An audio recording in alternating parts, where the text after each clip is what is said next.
Sydney's Kudos Bank Arena was roaring like thunder. More than 10,000 voices fused into one electric sound, a vibration that shook through the canvas before a single punch had even been thrown.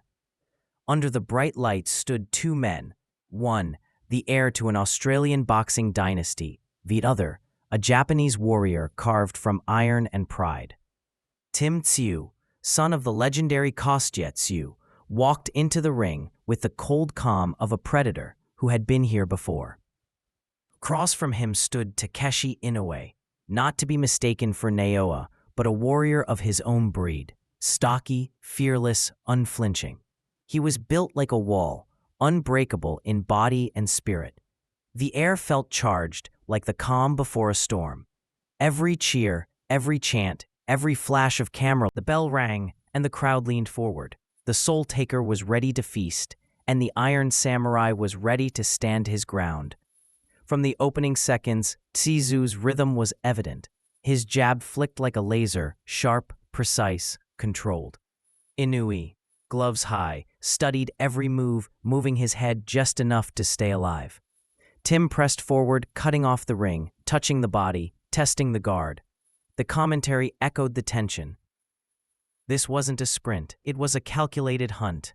Inoue fired back with looping hooks, his right hand thudding into Tszyu's gloves like hammer blows against stone. But Tim absorbed, analyzed, and adjusted. A crisp uppercut from Tszyu split the middle, snapping Inoue's head back, drawing the first roar of the night. He followed with a combination. Left to the ribs, right upstairs, and the Japanese fighter smiled, almost amused, daring him to try again. That was Inoue's character. No fear, no retreat, no step back. Tszyu's footwork was deliberate, stalking, patient. Every punch had a purpose. The first round ended, with both men still standing firm, but the difference in sharpness was already clear. Tim's punches were snappy, compact, surgical. Inoue's were rugged, heavy, made of pure toughness. But in a war of attrition, class and precision always start to shine, and Tszyu was just warming up. By the second and third rounds, the Australian began finding his range. He worked the body with short, brutal hooks, each one landing like a hammer against an anvil. Inoue responded with wild swings, desperate to land something big. But Tsyu's head movement was fluid, slipping just out of reach before returning fire with punishing counters. The crowd could sense the momentum shifting. Each time Tszyu landed clean, the sound echoed through the arena, a thud that reverberated in every chest. Inoue kept pressing forward, absorbing shot after shot, his expression never changing.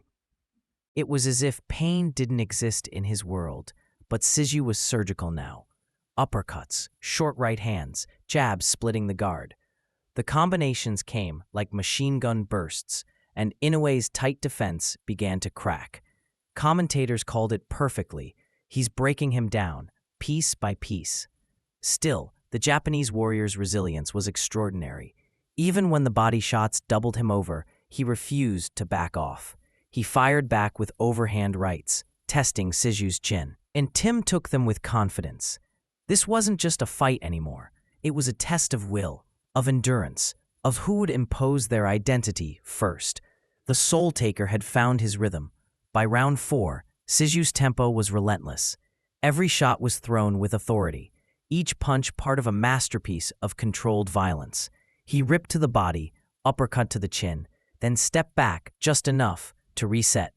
Inoue, durable beyond logic, took every shot with pride. The Australian crowd could hardly believe it. The Japanese fighter wasn't backing down. Tzyu's combinations were fast and varied, left hooks to the body, straight rights upstairs, crisp uppercuts in close quarters.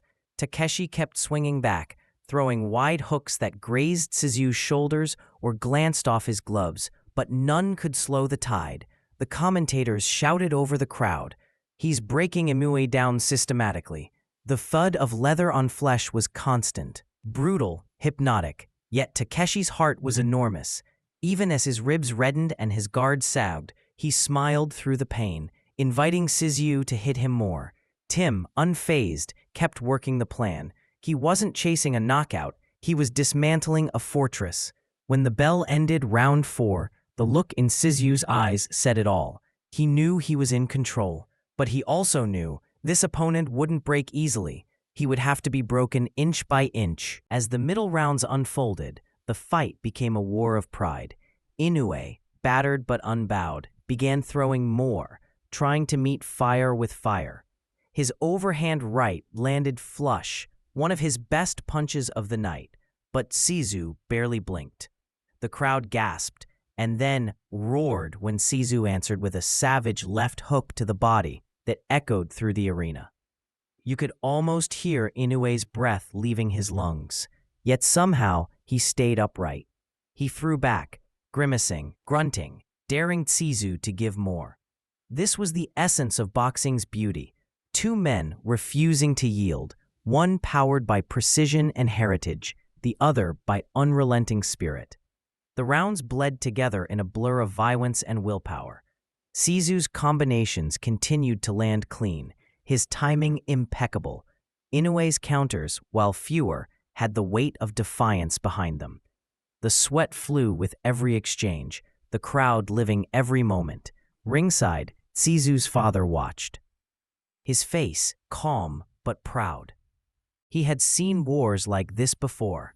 He knew what his son was becoming, a complete fighter.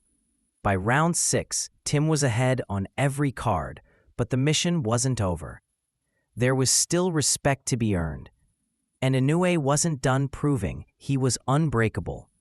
In rounds 7 and 8, fatigue began to whisper into the fight, but both men silenced it with pride. Tsyu's output didn't waver. He kept jabbing, ripping to the body, controlling every inch of the ring. Inoue marched forward, gloves tight, absorbing punishment that would have stopped most fighters cold. The commentators were in awe. "He's built like a tank," they said, and it was true. Takeshi Inoue's toughness bordered on the supernatural, yet Tsyu's precision was undeniable. He mixed his shots beautifully, uppercuts through the middle, hooks to the ribs, looping rights over the guard. Every time Inoue landed a punch of his own, Tszyu smiled, acknowledging the effort, before firing back twice as hard. It was a clash of philosophies. One man built on technical discipline, the other on raw durability. The Australian fans began chanting Tim's name, sensing history in motion. Each round felt like another chapter in Tszyu's evolution, from prospect to genuine contender. But as he returned to his corner, his trainer whispered the truth. "Don't get reckless. He's still dangerous." And he was, because even battered and bleeding, Inoue was still throwing, still believing, still defying. Round 9 came and went with more of the same violent poetry. Inoue's face was swollen, his ribs bruised, yet his courage refused to fade. Tszyu stayed patient, still dissecting. Inoue charged forward in bursts, swinging wildly, but each time, Tszyu met him with sharp counters, uppercuts, hooks, jabs. The precision was clinical. By round 10, both men were slick with sweat and blood. Tzyu's timing was razor sharp. He moved in and out, his punches flowing in rhythm. Then, late in the round, he landed a huge right hand, a shot that sent a jolt through the crowd. Inoue staggered but did not fall. The Sydney arena erupted in disbelief and admiration. You could feel the mutual respect, fighter to fighter, warrior to warrior. Tim looked almost surprised that his opponent was still standing. Takeshi, breathing through blood, nodded as if to say, "Is that all you've got?" It was the heart of a samurai, refusing to bow. The bell rang again, and the two fighters touched gloves, acknowledging the battle they were waging. This was boxing at its purest, will against skill, honor against inevitability. Round 11 bled into 12, and Tsuyu's dominance was absolute. Inoue still threw punches, still tried to press forward, but Tszyu was painting the final strokes of his masterpiece. Midway through the last round, a clean right hand landed flush, and Inoue finally went down. The crowd exploded. For the first time in his career, the Japanese warrior had been dropped. He rose, of course, shaking his head, pride intact, but the message was clear. Tszyu had conquered not just the man, but the myth of his toughness. As the clock ticked down, Tszyu went for the finish, pouring on combinations, uppercuts, and hooks that rattled the air. Inoue, still defiant, fought back until the final bell. Both men were drenched in effort, the canvas painted with their courage. When the bell sounded, the crowd rose to its feet. There were no losers in spirit that night, but only one man had truly taken command. Tszyu had not just won rounds, he had dominated a test of endurance, intelligence, and soul. The judges' cards were mere formalities. As the final announcement echoed, by unanimous decision, the winner, Tim the Soul Taker Tszyu. The arena erupted in applause.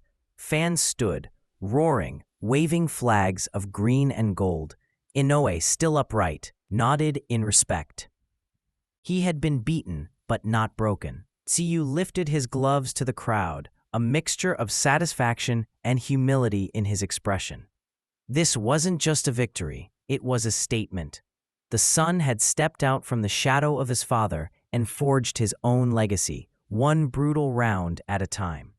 He had gone 12 rounds with one of the toughest men in the division and come out untouched by doubt.